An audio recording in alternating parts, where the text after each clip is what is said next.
ভারতের কেন্দ্রীয় সরকার ও রাজ্য সরকারের মাঝে টানাপোড়েন দেখা যাচ্ছে। সেভেন সিস্টার্স, কাশ্মীর, কেরালা, তামিলনাড়ু এসব রাজ্য নিয়ে বিভিন্ন ইস্যুতে মোদী সরকারকে বেশি চাপে থাকতেই দেখা যায়। এবার জানা গেল ভারতের দক্ষিণাঞ্চলীয় রাজ্য তামিলনাড়ু স্বায়ত্তশাসন চায়। মুখ্যমন্ত্রী এম.কে. স্টালিন রাজ্যের অধিকার রক্ষায় ও কেন্দ্র রাজ্য সম্পর্ক উন্নত করতে একটি উচ্চ পর্যায়ের কমিটি গঠন করেছেন। এই কমিটিকে রাজ্যের স্বায়ত্তশাসন নিশ্চিত করার জন্য সুপারিশ প্রস্তাব তৈরির দায়িত্ব দেওয়া হয়েছে। মঙ্গলবার এক প্রতিবেদনে এই তথ্য জানিয়েছে ভারতীয় সংবাদ মাধ্যম এনডিটিভি। সংবাদ মাধ্যমটি বলছে, সদ্য গঠিত ওই কমিটির আরেকটি বড় দায়িত্ব হল যেসব বিষয়ে একসময় শুধু রাজ্যের একচ্ছত্র নিয়ন্ত্রণ ছিল কিন্তু পরে সেগুলো সমবর্তী তালিকায় স্থানান্তর করা হয়েছে, সেগুলো আবার রাজ্যের একক নিয়ন্ত্রণে ফেরানোর উপায় খুঁজে বের করা। অর্থাৎ রাজ্য সরকার যে বিষয়গুলোতে স্বাধীনভাবে সিদ্ধান্ত নিতে পারত, এখন যেগুলো কেন্দ্র রাজ্য উভয় নিয়ন্ত্রণ করছে সেগুলো রাজ্যের হাতে ফিরিয়ে আনার বিষয়ে সুপারিশ করবে কমিটি। এই কমিটির নেতৃত্বে থাকছেন ভারতের সুপ্রিম কোর্টের অবসরপ্রাপ্ত প্রধান বিচারপতি কুরিয়ান জোসেফ। তার সাথে আরও দুই সাবেক প্রশাসনিক কর্মকর্তা থাকছেন। তারা হচ্ছেন অশোক শেঠি এবং এম.ইউ. নাগরাজন। তারা ভারতীয় সংবিধানে থাকা যুক্তরাষ্ট্রীয় কাঠামো বা ইউনিয়ন অব স্টেটস এর ঐক্য অক্ষুণ্ণ রেখে বর্তমান আইনগুলোর মূল্যায়ন করবেন। কমিটিকে 2026 সালের জানুয়ারির মধ্যে অন্তর্বর্তী রিপোর্ট ও 2028 সালের মধ্যে চূড়ান্ত রিপোর্ট জমা দিতে বলা হয়েছে। মুখ্যমন্ত্রী স্টালিন বিধানসভায় বলেছেন, এই উদ্যোগ কেবল তামিলনাড়ুই নয়, ভারতের সব রাজ্যের অধিকার রক্ষার লক্ষ্যেই নেওয়া হয়েছে। বর্তমান রাজনৈতিক প্রেক্ষাপটের কারণে স্বায়ত্তশাসনের লক্ষ্যে কমিটি গঠনের এই পদক্ষেপটি বেশ গুরুত্বপূর্ণ। তামিলনাড়ুর ক্ষমতাসীন দল ডিএমকে ও কেন্দ্রের বিজেপি সরকারের মধ্যে শিক্ষা ব্যবস্থা সহ নানা বিষয়ে টানাপোড়েন চলছে। ডিএমকে ও বিজেপির দ্বন্দ্ব ক্রমেই রাজনৈতিক রূপ নিচ্ছে। এর মধ্যে রয়েছে আসন পুনর্বিন্যাস নিয়েও আশঙ্কা, যা উত্তর ভারতের হিন্দি ভাষাভাষী রাজ্যগুলোকে বেশি আসন দিতে পারে এবং তামিলনাড়ুর মতো রাজ্যের প্রতিনিধিত্ব কমিয়ে দিতে পারে। তামিলনাড়ুতে ঐতিহাসিকভাবে বিজেপির শক্ত কোনো অবস্থান নেই এবং 2026 সালে রাজ্যটিতে বিধানসভা নির্বাচন হওয়ার কথা রয়েছে। এই প্রেক্ষাপটে কেন্দ্র রাজ্য টানাপোড়েন এবং রাজ্যের স্বায়ত্তশাসনের প্রশ্নে স্টালিনের এই পদক্ষেপ বেশ তাৎপর্যপূর্ণ বলে মনে করা হচ্ছে।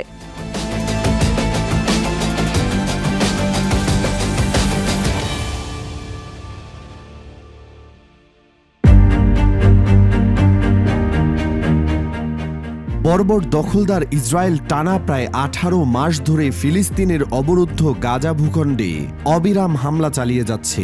এই আগ্রাসনে এখন পর্যন্ত নিহত হয়েছেন প্রায় 51,000 ফিলিস্তিনি। হামলার পাশাপাশি ইসরায়েল গাজাতে সর্বাত্মক অবরোধও জারি রেখেছে। ফলে বিশ্বজুড়ে ইসরায়েল ও এর যুদ্ধবাজ প্রধানমন্ত্রী বেনিয়ামিন নেতানিয়াহুর বিরুদ্ধে বাড়ছে ক্ষোভ। এমনকি খোদ ইসরায়েলিরাও নেতানিয়াহুর ওপর ক্ষিপ্ত। এমন অবস্থায় নেতানিয়াহুকে ইসরায়েলের শত্রু বলে আখ্যায়িত করেছেন ইসরায়েলের সাবেক সেনাপ্রধান ড্যান হালুৎস। এমনকি নেতানিয়াহুকে বন্দী করে কারাগারে পাঠানো উচিত বলে মন্তব্য করেছেন তিনি। সোমবার রাতে এক প্রতিবেদনে এই তথ্য জানিয়েছে বার্তা সংস্থা আনাদোলু।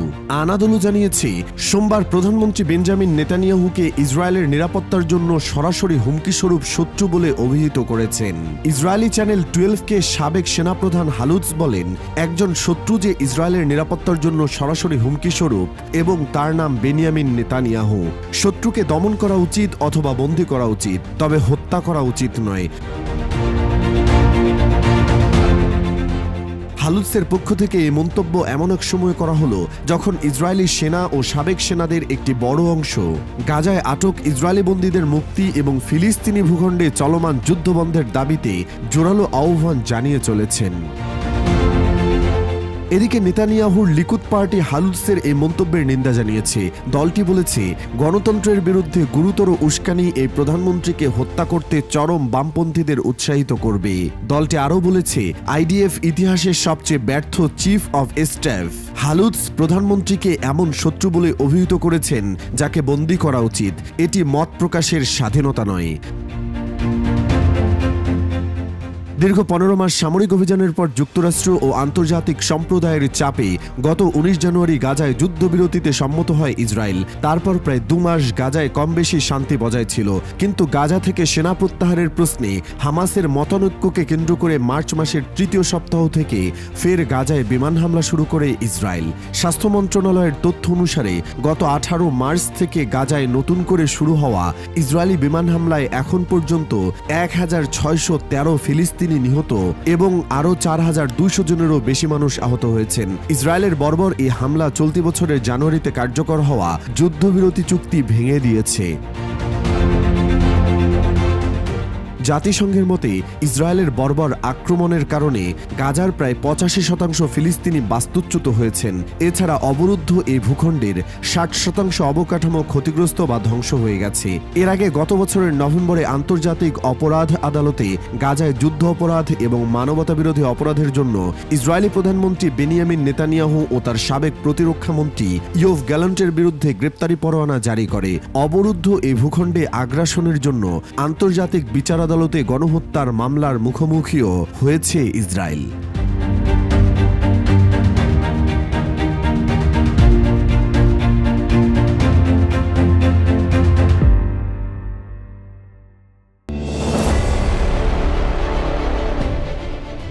2 মধ্যস্থতাকারী দেশ মিশর ও কাতারের মাধ্যমে ফিলিস্তিনের গাজা উপত্যকায় যুদ্ধবিরতি সংক্রান্ত নতুন একটি প্রস্তাব দিয়েছে ইসরায়েল। মিশরের রাষ্ট্রায়ত্ত টেলিভিশন চ্যানেল আল কাহেরা নিউজ টিভি সোমবার এক প্রতিবেদনে জানিয়েছে এ তথ্য। সম্পূর্ণ নিরস্ত্র করার শর্তে ইসরায়েলের সঙ্গে যুদ্ধবিরতির জন্য প্রস্তাব দিয়েছে মিশর, তবে এই প্রস্তাব প্রত্যাখ্যান করেছে ফিলিস্তিনি স্বাধীনতাকামী গোষ্ঠী হামাস। নাম প্রকাশে অনিচ্ছুক এক জ্যেষ্ঠ কর্মকর্তা আল জাজিরাকে জানিয়েছেন, হামাস মিশরের কাছ থেকে একটি নতুন যুদ্ধবিরতি প্রস্তাব পেয়েছে, তবে মিশরীয় পক্ষ থেকে জোর দিয়ে বলা হয়েছে যে ফিলিস্তিনি গোষ্ঠী অস্ত্র সমর্পণ না করা পর্যন্ত ইসরায়েলের সঙ্গে কোনো চুক্তি সম্ভব না। ওই কর্মকর্তা আরও বলেন, মিশরের প্রস্তাবে আমাদের প্রতিনিধি দল বিস্মিত হয়েছে। তাদের প্রস্তাবে প্রতিরোধ নিরস্ত্রীকরণের বিষয়ে অন্তর্ভুক্ত। মিশর অংশ আমাদের জানিয়েছে যে প্রতিরোধের নিরস্ত্রীকরণ নিয়ে আলোচনা না করে যুদ্ধবন্ধে কোনো চুক্তি হবে না। হামাস তার অবস্থানে অনড়, যে কোনো চুক্তি হওয়া উচিত গাজায় ইসরায়েলের যুদ্ধবন্ধ এবং ফিলিস্তিনি ভূখণ্ড থেকে তাদের প্রত্যাহারকে কেন্দ্র করে। ওই কর্মকর্তা আরও বলেছেন, হামাসের অস্ত্র আলোচনার বিষয় নয়।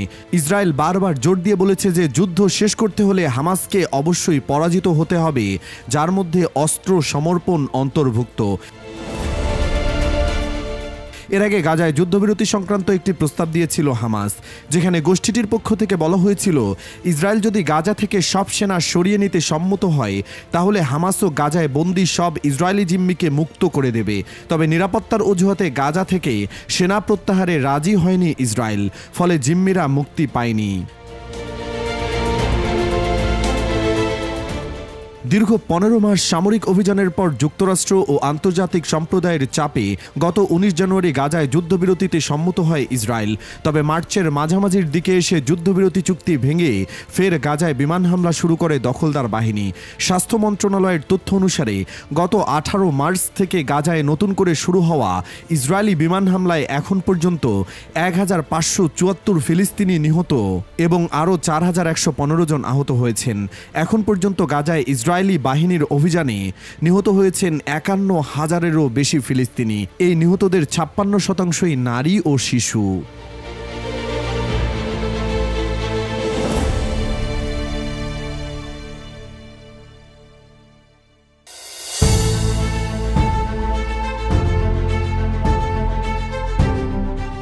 ইউক্রেনের বিরুদ্ধে রাশিয়ার সেনাবাহিনীর আক্রমণাত্মক অভিযান তীব্র হয়েছে।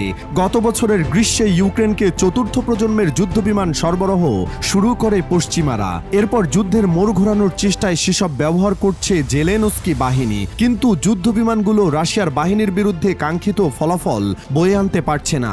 এবার রাশিয়ার বাহিনীর সামনে টিকতে পারল না যুক্তরাষ্ট্রের নকশা করা অত্যাধুনিক যুদ্ধবিমান F-16ও। পুতিন বাহিনী ইউক্রেন পরিচালিত একটি F-16 যুদ্ধবিমান গুলি করে ভূপাতিত করেছে। রাশিয়ার প্রতিরক্ষা মন্ত্রণালয় জানিয়েছে ওই যুদ্ধবিমানটি মস্কোর বিরুদ্ধে ব্যবহার করছিল ইউক্রেন। রবিবার মন্ত্রণালয়ের নিয়মিত ব্রিফিংয়ে এ তথ্য জানানো হয়, তবে পুরো ঘটনার বিস্তারিত জানায়নি রুশ প্রতিরক্ষা মন্ত্রণালয়।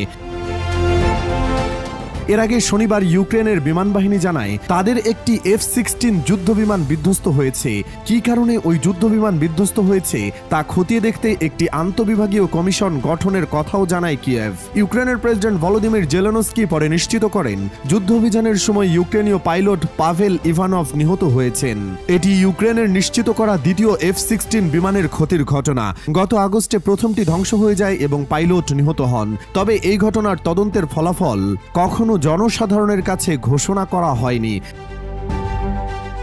কয়েক মাস ধরে পোক্রোভস্ক শহরের দক্ষিণে সবচেয়ে ভয়াবহ লড়াই চলছে। দোনেস্ক অঞ্চলের এই শহরটি দিয়েই মূলত যুদ্ধাস্ত্র সরবরাহ করে ইউক্রেন। এখন রুশ বাহিনীর মূল লক্ষ্য নোভো পাভলিভকা শহর। তারা এখন সেদিকেই অগ্রসর হচ্ছে। খেরসনেও জোরদার হামলা চালাচ্ছে মস্কোর বাহিনী।